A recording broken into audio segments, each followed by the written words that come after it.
Mari kita bicara jujur.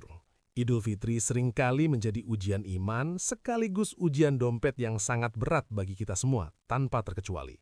Fenomena OKB atau orang kaya dadakan saat THR cair seringkali membuat logika kita mendadak lumpuh dan jari-jari ini menjadi sangat ringan untuk melakukan check out belanjaan yang sebenarnya tidak terlalu dibutuhkan. Kita sering lupa bahwa setelah gema takbir mereda dan opor ayam habis, masih ada hari-hari panjang di bulan Syawal yang harus dijalani dengan sisa saldo yang seringkali mengenaskan. Tujuan kita kali ini bukan untuk melarang lu bersenang-senang, melainkan memastikan bahwa kemenangan di hari raya tidak berubah menjadi bencana finansial yang membuat lu harus meminjam uang ke sana kemari demi menyambung hidup. Langkah pertama yang paling krusial namun sering diabaikan adalah membuat daftar prioritas pengeluaran yang sangat ketat sebelum uang THR itu mendarat di rekening lo. Pisahkan kebutuhan utama seperti zakat fitrah, ongkos mudik, dan hidangan lebaran dari keinginan sekunder seperti baju baru bermerek atau gawai terbaru yang sebenarnya hanya untuk ajang pamer saat kumpul keluarga. Bayangkan, jika lu membelanjakan semua uang hanya untuk penampilan luar, sementara isi dompet lu menangis meratapi nasibnya yang semakin menipis setiap harinya. Jadilah pribadi yang logis dengan mengutamakan kewajiban spiritual dan kebutuhan pokok terlebih dahulu sebelum memikirkan cara untuk terlihat mewah di depan sepupu yang mungkin tidak terlalu peduli dengan merek baju lu. Banyak orang terjebak dalam euforia uang kaget sehingga mereka merasa memiliki dana tak terbatas untuk membelanjakan apa saja yang terlihat menarik di mata mereka. Padahal, THR bukanlah uang bonus untuk dihambur-hamburkan secara brutal, melainkan dana tambahan untuk menutup biaya ekstra yang memang hanya muncul 1 tahun sekali saat Idul Fitri tiba. Jika lu menganggap THR sebagai tiket gratis untuk belanja gila-gilaan, maka jangan heran jika di minggu kedua bulan Syawal lu sudah mulai mencari-cari sisa koin di bawah jok motor atau di sela-sela sofa. Gunakan prinsip alokasi yang cerdas, misalnya dengan menyisihkan minimal 30% dari total dana tambahan tersebut langsung ke tabungan atau dana darurat, agar masa depan lu tetap terjaga aman. Zakat dan sodakoh adalah pos pengeluaran yang harus berada di urutan paling atas, karena ini adalah inti dari ibadah kita di bulan yang suci ini. Namun, pastikan lu menghitungnya dengan akurat dan tidak mencampurkannya dengan dana operasional harian lu, agar tidak terjadi kekacauan dalam pencatatan keuangan pribadi lu nantinya. Memberi kepada sesama memang sangat dianjurkan dan mendatangkan berkah. Tapi jangan sampai lu memberi secara berlebihan di luar kemampuan hanya karena ingin dianggap sebagai orang paling dermawan di kampung halaman. Kedermawanan yang bijak adalah kedermawanan yang terukur, di mana lu bisa membantu orang lain tanpa harus membuat diri lu sendiri menderita kelaparan setelah acara Idul Fitri selesai dilakukan. Selanjutnya, mari kita bedah masalah baju lebaran yang seringkali menjadi pemicu utama bocornya anggaran keuangan keluarga secara tidak terkendali setiap tahunnya. Tidak ada aturan baku yang mewajibkan lu memakai pakaian baru dari ujung kepala hingga ujung kaki hanya untuk merayakan hari kemenangan yang suci ini. Jika baju tahun lalu masih bagus, bersih dan layak pakai, kenapa harus memaksakan diri membeli yang baru hanya karena takut dianggap tidak mampu oleh tetangga atau kerabat jauh? Ingatlah bahwa esensi Idul Fitri adalah kesucian hati, bukan kemilau kain yang lu kenakan. Lebih baik memakai baju lama dengan saldo bank yang aman daripada baju baru tapi dikejar-kejar tagihan kartu kredit yang bunganya mencekik leher. Mudik adalah tradisi yang indah, namun biaya transportasi dan akomodasi saat musim lebaran bisa melonjak hingga berkali-kali lipat dari harga normal pada hari-hari biasa. Jika lu tidak memesan tiket atau menyiapkan dana bensin dan tol jauh-jauh hari, pengeluaran mendadak ini bisa merusak seluruh rencana keuangan yang sudah lu susun dengan sangat rapi. Jangan memaksakan diri mudik dengan gaya hidup mewah jika tabungan lu pas-pasan. Naik transportasi umum yang nyaman jauh lebih logis daripada menyewa mobil mewah hanya untuk sekedar gaya-gayaan. Rencanakan rute dan waktu keberangkatan dengan cermat untuk menghindari kemacetan parah yang hanya akan membuang-buang bahan bakar dan energi lu secara sia-sia di tengah perjalanan. Hidangan lebaran seperti rendang, opor, dan kue-kue kering memang sangat menggoda. Tapi jangan sampai meja makan lu terlihat seperti sedang mengadakan pesta pernikahan kerajaan. Belanjalah bahan makanan secukupnya sesuai dengan jumlah tamu yang kira-kira akan datang berkunjung ke rumah lu, agar tidak banyak makanan yang terbuang sia-sia nantinya. Seringkali kita terlalu bersemangat memasak dalam porsi besar, namun akhirnya makanan tersebut basi karena tidak habis dimakan, yang berarti lu baru saja membuang uang ke tempat sampah.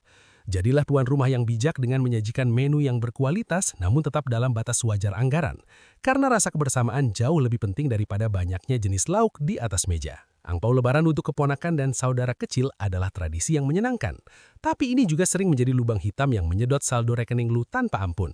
Tentukan total anggaran maksimal untuk angpau ini dan jangan pernah melebihinya hanya karena merasa tidak enak hati atau ingin terlihat sukses di depan keluarga besar. Berikan nominal yang wajar sesuai dengan usia mereka dan kemampuan finansial lu saat ini. Anak-anak kecil biasanya lebih menghargai perhatian dan keceriaan daripada sekedar angka di dalam amplop. Jika dana lu terbatas, tidak perlu memaksakan diri memberi ke semua orang.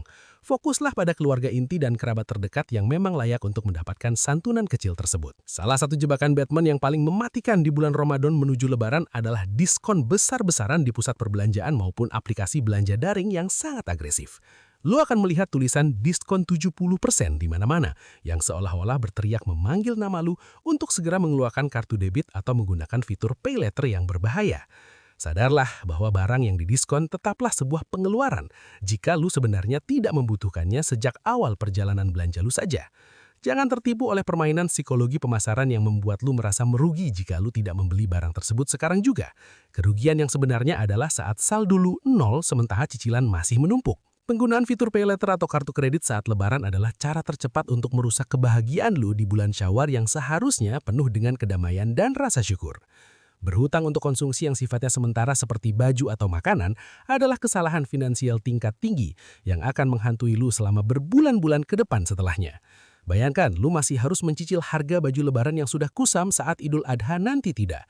Itu adalah skenario hidup yang sangat tidak nyaman dan penuh dengan tekanan mental. Jika uangnya tidak ada di tangan sekarang, berarti lu memang belum mampu membelinya. Sesederhana itu logika finansial yang harus lu tanamkan di dalam pikiran sehat lu. Dana darurat seringkali menjadi korban pertama yang diambil saat anggaran lebaran mulai menipis dan kebutuhan-kebutuhan kecil mulai bermunculan tanpa diduga sebelumnya.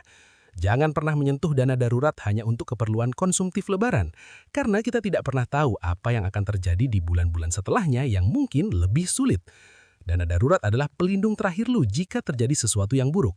Jadi biarkan ia tetap tenang di tempatnya dan jangan digunakan untuk membeli kue kalengan atau sirup tambahan. Jika lu sampai harus mengulas tabungan masa depan hanya untuk merayakan hari raya selama 2 hari, berarti ada yang salah dengan cara lu mengelola prioritas hidup selama ini. Bulan Syawal sering disebut sebagai bulan puasa kedua bagi dompet, karena biasanya harga-harga kebutuhan pokok masih tetap tinggi sementara uang cadangan sudah mulai menipis drastis. Banyak orang yang pada akhirnya terjebak meminjam uang ke teman atau aplikasi pinjol hanya untuk sekedar makan harian karena gaji bulan depan masih terasa sangat jauh di depan mata. Untuk menghindari hal ini, lu harus sudah mengalokasikan uang makan untuk bulan Syawal sejak awal Ramadan. Seolah-olah uang tersebut tidak boleh disentuh sama sekali. Disiplin adalah kunci utama. Lebih baik makan sederhana di bulan Syawal daripada terlihat kaya di hari Lebaran, tapi kemudian menghilang saat ditagih hutang oleh kawan lama lu. Evaluasi kembali setiap pengeluaran kecil yang sering dianggap remeh, seperti biaya parkir, biaya admin transfer antar bank hingga biaya langganan aplikasi yang tidak terpakai selama liburan. Meskipun nominalnya terlihat kecil, jika dikumpulkan, pengeluaran-pengeluaran ini bisa menjadi jumlah yang cukup signifikan untuk menambah nafas keuangan lu di akhir bulan nanti. Gunakan aplikasi pencatat keuangan atau sekedar buku catatan kecil untuk memantau kemana saja uang lu mengalir setiap harinya selama masa libur lebaran berlangsung. Dengan melihat data secara nyata, lu akan lebih mudah untuk menahan diri ketika ingin melakukan pengeluaran yang sebenarnya tidak terlalu penting, namun seringkali menggoda hati. Jika lu mudik ke kampung halaman, pastikan rumah yang lu tinggalkan dalam keadaan aman dan semua peralatan listrik yang tidak perlu sudah dicabut dari saklarnya masing-masing. Ini bukan hanya masalah keamanan, tapi juga cara untuk menekan tagihan listrik yang biasanya tetap berjalan meskipun lu tidak berada di rumah selama beberapa minggu lamanya. Selain itu, pastikan juga semua tagihan rutin seperti internet, air, dan iuran lingkungan sudah dibayar sebelum lu berangkat agar tidak kena denda keterlambatan yang merugikan. Hal-hal teknis seperti ini sering terlupakan karena kita terlalu fokus pada persiapan oleh-oleh, padahal dampaknya cukup terasa pada keseimbangan neraca keuangan pribadi kita di akhir bulan nanti. Cobalah untuk mencari alternatif hiburan yang murah meriah saat berkumpul bersama keluarga di kampung halaman, daripada harus selalu pergi ke mal atau tempat wisata mahal. Mengadakan acara bakar ikan di halaman rumah atau sekedar ngobrol santai sambil minum teh bisa jauh lebih berkesan daripada menghabiskan jutaan rupiah di tempat rekreasi.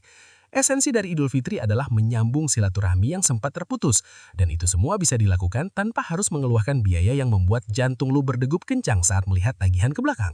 Kreativitas dalam menciptakan momen kebersamaan akan membuat lebaran lu tetap meriah, meskipun dilakukan dengan cara yang sangat hemat dan sederhana, namun tetap penuh makna. Ingatkan juga anggota keluarga yang lain, terutama anak-anak, tentang pentingnya mengatur uang saku atau angpau lebaran yang mereka dapat dari sanak saudara saat lebaran tidak. Ajarkan mereka untuk tidak menghabiskan semua uangnya dalam satu hari hanya untuk membeli mainan yang biasanya akan cepat rusak atau membosankan dalam waktu yang singkat. Ini adalah momen edukasi finansial yang bagus bagi mereka, agar mereka mengerti bahwa uang harus dikelola dengan bijak sejak dini untuk kebutuhan di masa yang akan datang. Dengan melibatkan seluruh anggota keluarga dalam semangat berhemat, beban keuangan lu tidak akan terasa terlalu berat karena semua orang memiliki pemahaman yang sama tentang batasan budget. Jangan lupa untuk mencatat sisa saldo lu secara berkala, terutama setelah hari raya pertama dan kedua yang biasanya menjadi puncak dari pengeluaran yang sangat besar dan masif. Jika lu melihat saldo sudah mencapai batas lampu kuning, segera lakukan pengereman mendadak pada semua rencana pengeluaran yang sifatnya tidak mendesak atau masih bisa ditunda. Jangan menunggu sampai saldo lu benar-benar nol, baru kemudian lu merasa panik dan mulai mencari pinjaman instan yang risikonya sangat tinggi bagi kesehatan finansial lo. Kesadaran diri adalah benteng terakhir, agar lo tidak terjun bebas ke dalam jurang hutang yang sangat sulit untuk dipanjat kembali setelah Hari Raya Idul Fitri selesai. Ingatlah bahwa bulan Syawal adalah awal dari perjuangan baru, di mana lo harus kembali bekerja keras untuk mengisi kembali pundi-pundi tabungan yang mungkin sempat berkurang sedikit. Jika lo berhasil melewati Lebaran tanpa hutang, lo akan merasa jauh lebih ringan dan fokus saat kembali bekerja, tanpa ada beban pikiran tentang cicilan yang harus segera dibayar. Perasaan tenang ini adalah kemewahan yang sebenarnya, yang tidak bisa dibeli dengan baju baru seharga jutaan rupiah atau hidangan mewah di restoran berbintang yang harganya selangit. Kemenangan finansial adalah ketika lo bisa tidur nyenyak di malam hari tanpa perlu khawatir tentang bagaimana cara bertahan hidup esok hari karena uang sudah habis. Setelah masa liburan berakhir dan kehidupan kembali normal, lakukan audit menyeluruh terhadap pengeluaran lo selama Lebaran untuk menjadi bahan pelajaran yang berharga di tahun depan. Catat di mana saja lo merasa terlalu boros dan di bagian mana lo berhasil menghemat anggaran dengan sangat baik sehingga bisa dipertahankan kembali nantinya. Setiap kegagalan atau keberhasilan dalam mengelola budget Lebaran tahun ini adalah modal pengalaman yang sangat penting untuk membentuk mentalitas keuangan yang lebih kuat. Dengan terus belajar dan melakukan evaluasi, lo akan semakin mahir dalam menyeimbangkan antara tradisi, gengsi, dan realita finansial yang harus tetap dijaga agar hidup tetap stabil dan nyaman. Sebagai penutup, mari kita berkomitmen untuk merayakan Idul Fitri dengan penuh rasa syukur tanpa harus merusak masa depan kita sendiri hanya karena keinginan sesaat yang tidak logis. Kemenangan sejati adalah ketika kita mampu mengendalikan diri, baik dari nafsu di bulan Ramadan maupun dari nafsu belanja di hari Lebaran yang seringkali sangat sulit untuk diredam. Jadilah pribadi yang bijak. Tetaplah sederhana namun penuh makna, dan pastikan senyum lo di hari raya adalah senyum tulus, bukan senyum palsu yang menutupi kecemasan akan hutang di bulan Syawal. Selamat merayakan hari kemenangan dengan cara yang cerdas, hemat, dan tentu saja tetap membawa kebahagiaan bagi diri sendiri serta orang-orang tercinta.